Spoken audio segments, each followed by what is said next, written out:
Hello, I am Beck. Welcome to my channel. Today I'll be drawing a D&D character based on the roll of the dice. Let's bring out the Tower of Destiny!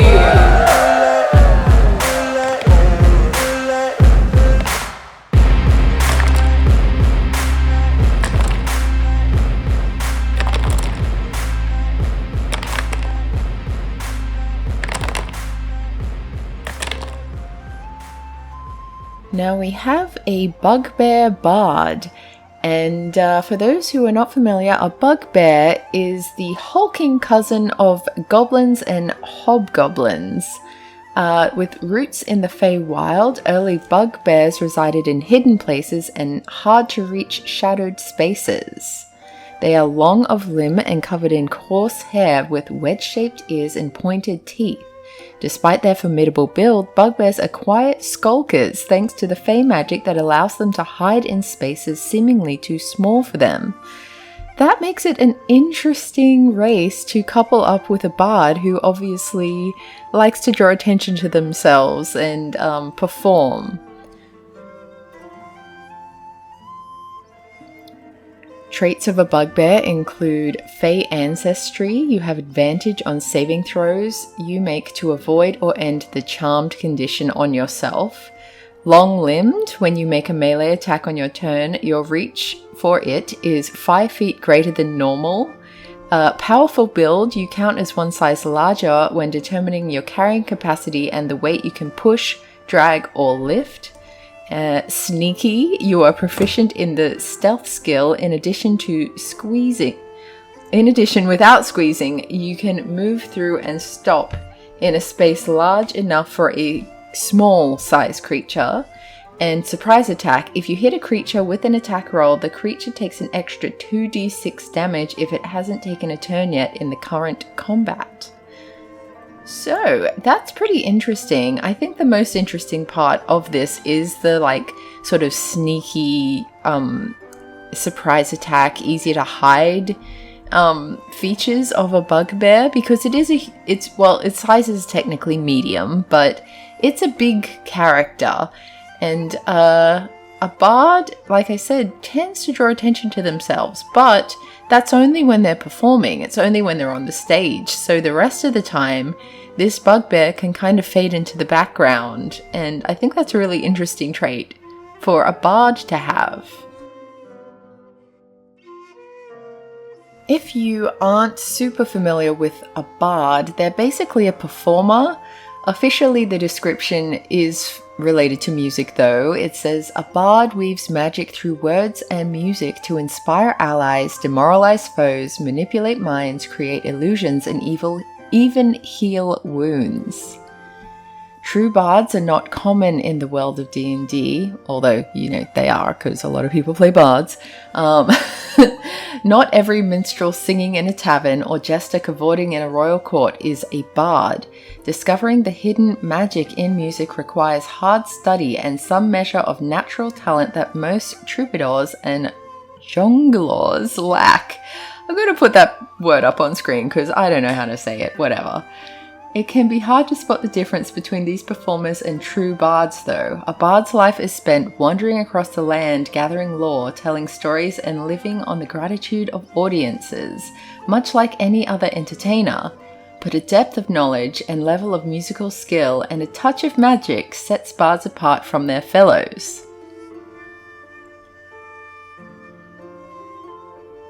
So basically, bards are performers who can use their performance ability to do spells and magic, which is so much fun. And of course, they are the ones who are well known as being quite attractive and flirting with anything that moves. Of course, you don't have to play bards that way. I don't think I would play this particular bard that way.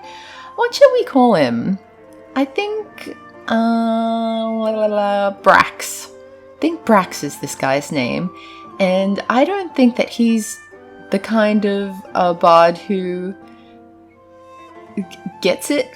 I'm trying to think of a non-swearing way to say, you know what I'm saying.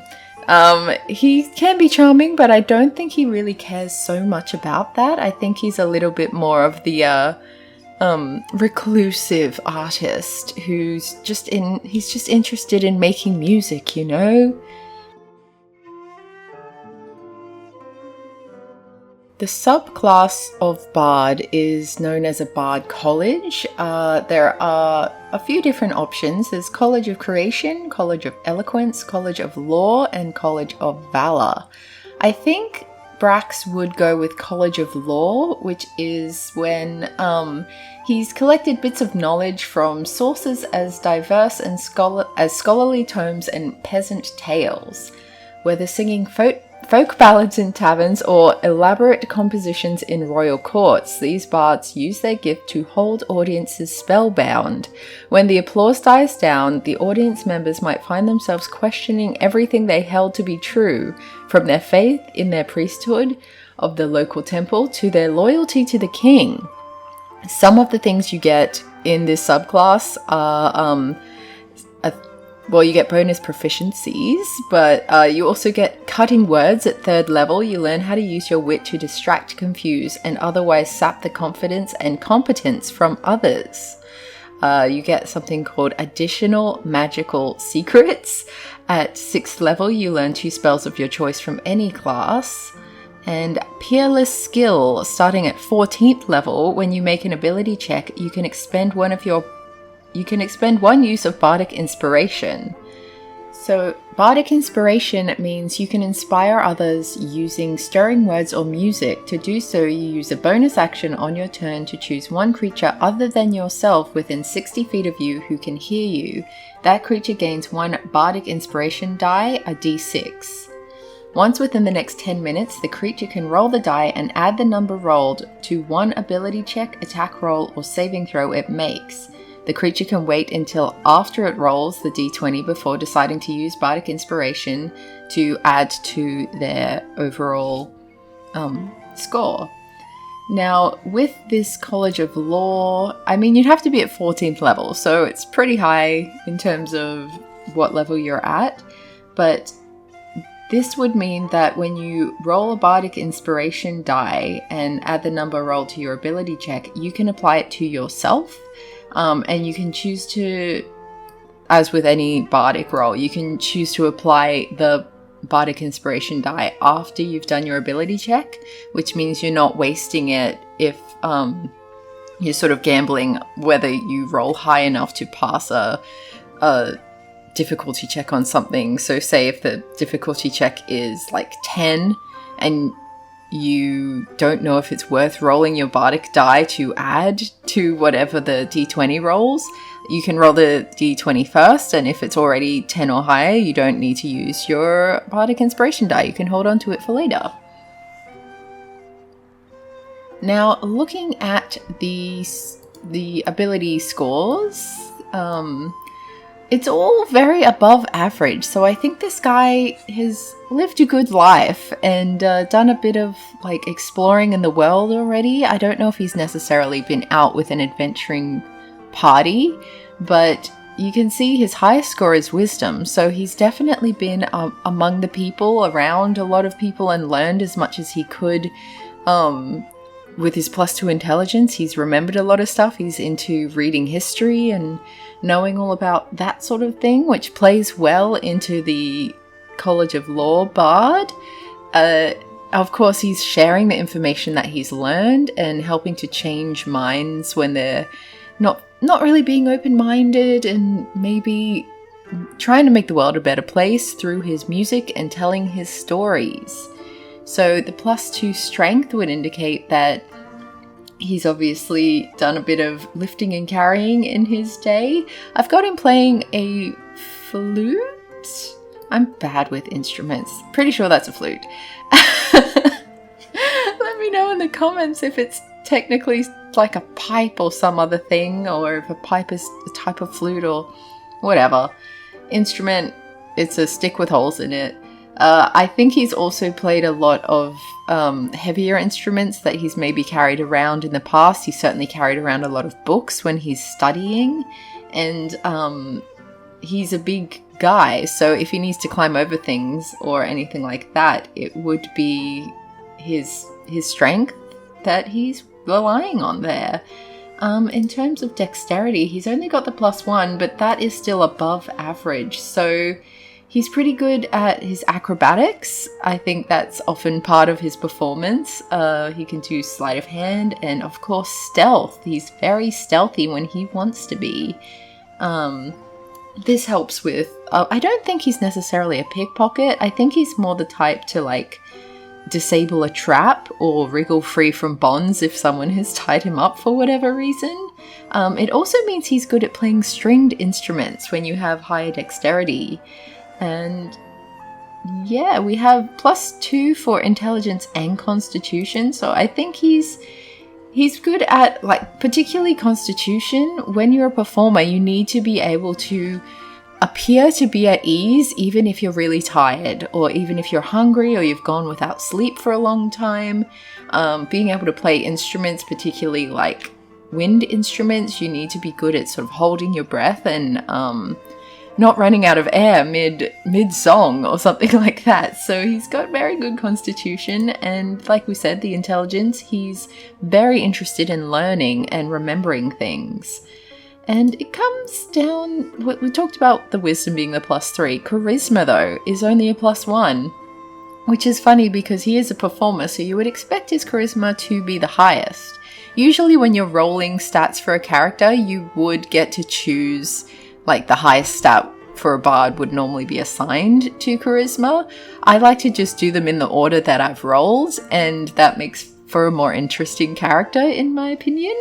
Sometimes it makes it a busted character and you do have to go back and change it, or else it doesn't let you level up or anything like that. But in this case, I think it very much is a case of his performance. He's more interested in telling the tale and getting the song out, and like, he's interested in the art of it more than the charm and charisma of it. Like, he's not doing it for the applause. So I think that's where he's above average, but he's not doing the razzle-dazzle, glitz and glamour of it all. I think that's, he finds that a bit distasteful.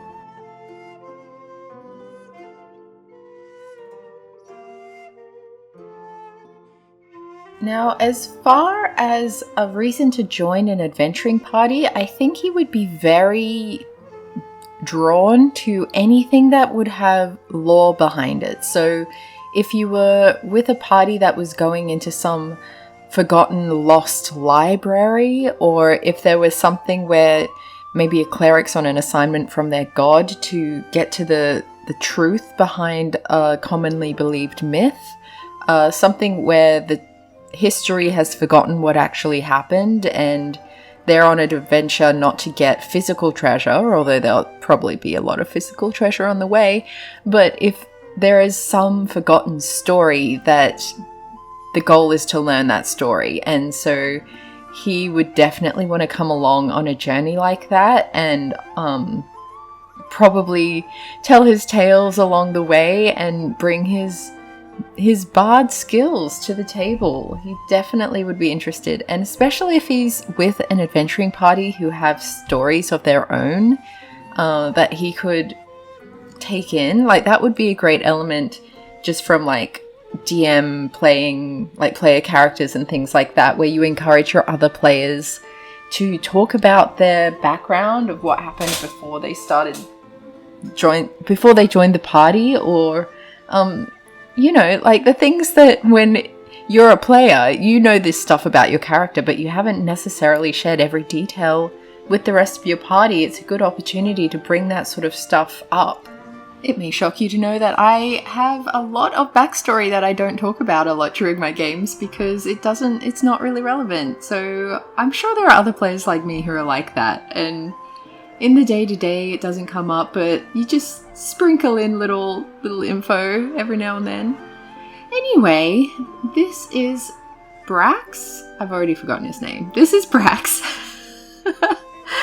What do you guys think of him? Would you play him as a character in your game? Let me know your thoughts in the comments below, and thank you so much for watching. Have a great week, and I will catch you next time. Bye!